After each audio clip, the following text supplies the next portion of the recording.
میرے محترم دوستو، بزرگوں، عزیزوں، پہلے زمانے میں غیبت کرنے کے لیے مسلمان کا مسلمان کے پاس جا کر بیٹھنا اور مسلمان کا مسلمان کے پاس کے لیے وقت فارغ کرنا ہوا کرتا تھا۔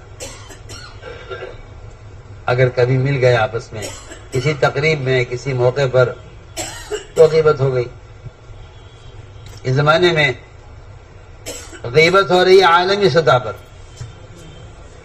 آپ کے لیے ضروری نہیں کہ آپ چل کر کسی کے پاس جائیں اور آپ اس کے ساتھ بیٹھ کر کسی کی غیبت کریں۔ اب غیبت کا گوشت کھانے کے لیے ایک جگہ جمع ہونے کی ضرورت نہیں ہے۔ ایسے آلات، بھائی کس نے بند کیا پنکھا؟ کسے پوچھ کر کیا؟ کسے بند کیا پنکھا؟ کون کھیل رہا ہے اس میں؟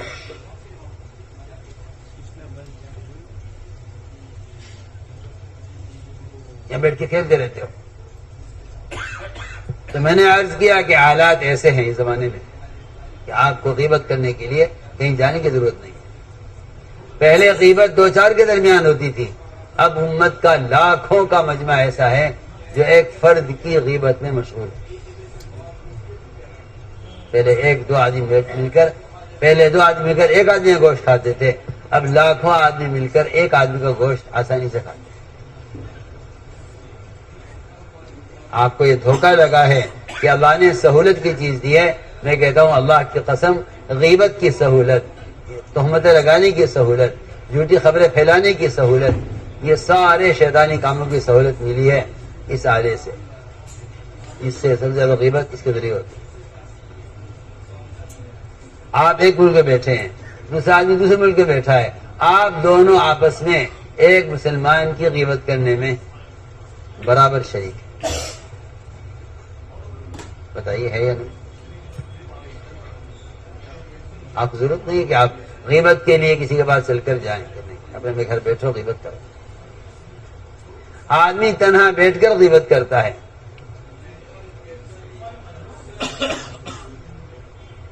اس لیے اس زمانے کے لوگوں کو دھوکہ لگا ہے کہ یہ بیچارے جاہل قسم کے لوگ ہیں جو باطل آلات کے ذریعے ہدایت کے پھیلانے کی کوشش میں ہیں اور منکرات کے ذریعے سے معروفات کو عام کرنے کی کوشش میں ہیں۔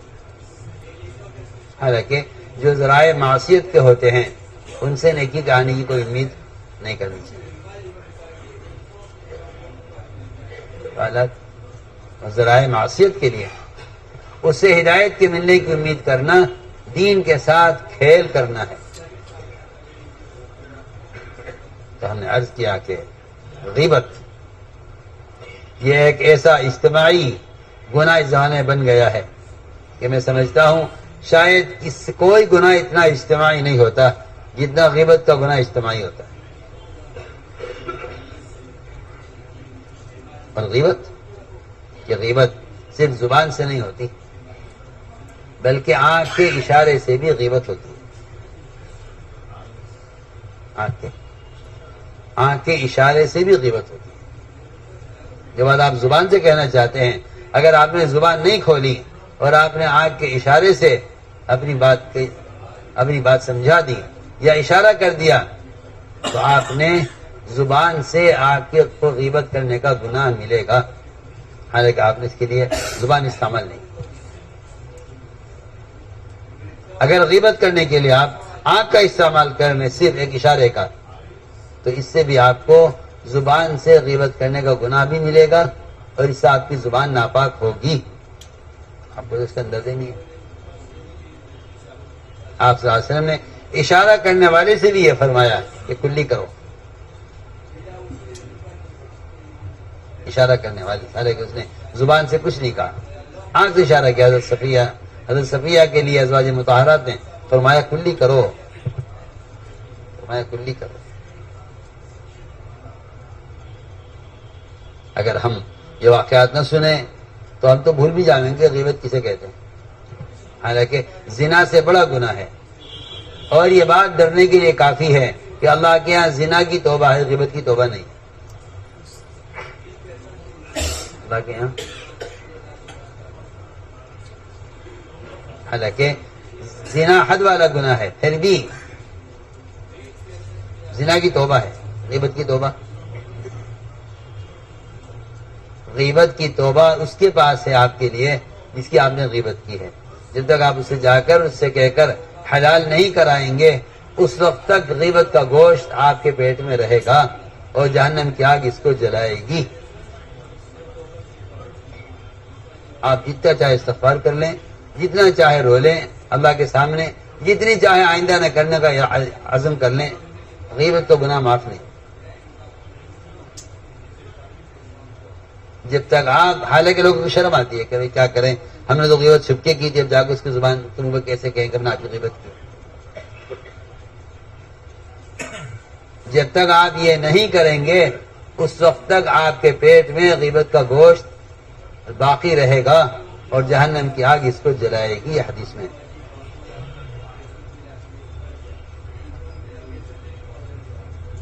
جہنم کی آگ اس کو، حدیث میں۔ جب تک آپ غیبت جس کی ہے اس سے جا کر اس کو اطلاع کر کے اس سے آپ حلال نہیں کرا لیں گے اس وقت تک یہ گوشت آپ کے ہاتھ پیٹ سے نکلے گا نہیں۔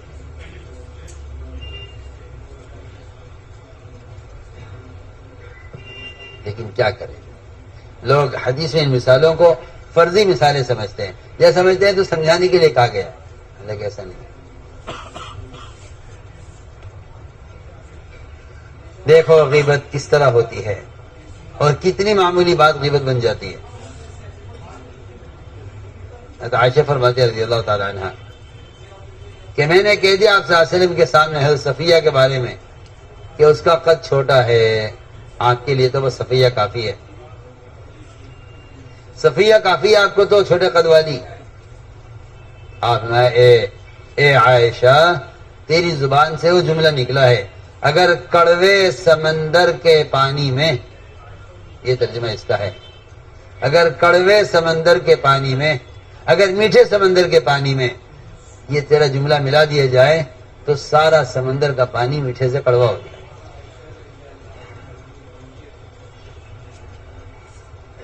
اگر یہ ترجمہ کیا جائے کہ اگر یہ تیرا جملہ سمندر کے پانی ملا دیا جائے تو وہ کڑوا ہو جائے، سمندر کا پانی تو ہوتا ہی کڑوا ہے۔ اگر سمندر کا پانی میٹھا ہو اور تیرا یہ جملہ اس میں ملا دیا جائے تو پورے سمندر کا پانی تیرے اس طرف سے کڑوا ہو جائے۔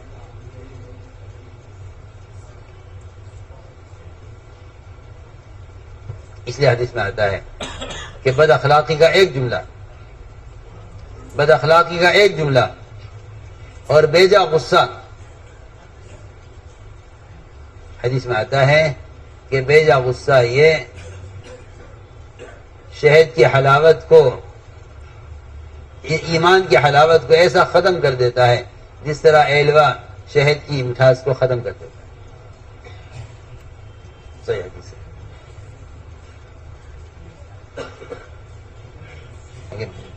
اگر آدمی بلا وجہ غصہ ہو تو غصہ اتنی بڑی بد اخلاقی ہے، اور اگر غصہ ہے کسی کے اندر دین کے لیے تو یہ اس کے ایمان کے کمال کی علامت ہے، اس کے ایمان کی کمال ایمان کی علامت۔ میں نے لکھا ہے جس آدمی کو منکر پر غصہ نہ آئے اس کے ایمان کا ذائقہ ختم ہو چکا ہے۔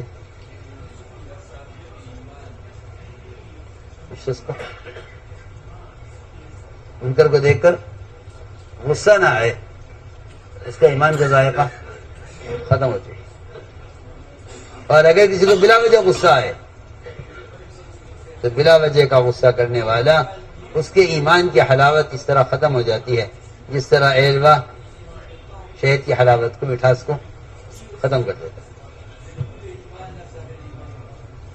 آپ نے فرمایا کہ عائشہ ایسا جملہ تو نے کہہ دیا ہے، صرف لنگڑے کو لنگڑا کہنا یا چھوٹے قد والے کو چھوٹا قد والا کہنا، یہ جملہ بھی ایسا ہے کہ اگر تیرا یہ جملہ ملا دیا جائے میٹھے سمندر کے پانی میں تو سارا پانی کڑوا ہو جائے۔ حضرت عائشہ فرماتی ہے کہ میں نے آپ کے سامنے کسی کی نقل اتاری، کسی کی آواز میں آواز بنا کر یا کسی کے چلنے میں اس کی چال کی نقل اتارنا، آپ نے فرمایا کہ مجھے یہ بات پسند نہیں ہے کہ میرے سامنے کسی کی نقل اتاری جائے، اگرچہ مجھے ایسا کرنے میں ساری دنیا مل جائے یا مال کثیر مل جائے۔ ایک روایت میں ہے حضرت صفیہ کی سواری بیمار ہو گئی،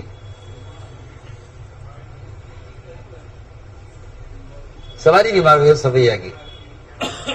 حضرت زینب کے پاس زائد سواری تھی، آپ نے فرمایا زینب سے کہ اس سواری ایک اس کو دے دو، صفیہ کو ایک سواری دے دو۔ حضرت زینب نے کہہ دیا کہ اچھا اس یہودیہ کو میں اس کی سواری دوں گی؟ بس اتنا کہا، آپ کو غصہ آ گیا اور آپ نے ان سے بول چال بند کر دی۔ ذوالحجہ کا مہینہ، محرم کا مہینہ اور سفر کا مہینہ، بعض روایتوں میں 2.5 مہینے، بعض روایتوں میں 3 مہینے، آپ ان سے بات چیت نہیں کی، یہاں تک کہ یہ مایوس ہو گئی اس بات سے کہ آپ ان سے بات کریں گے۔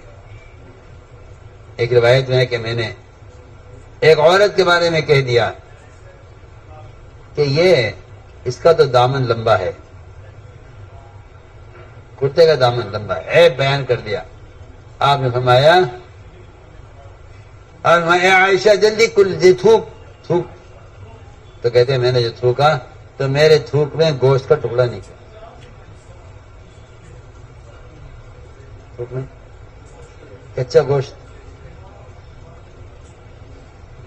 کچے گوشت کا ٹکڑا نکلا میرے منہ سے۔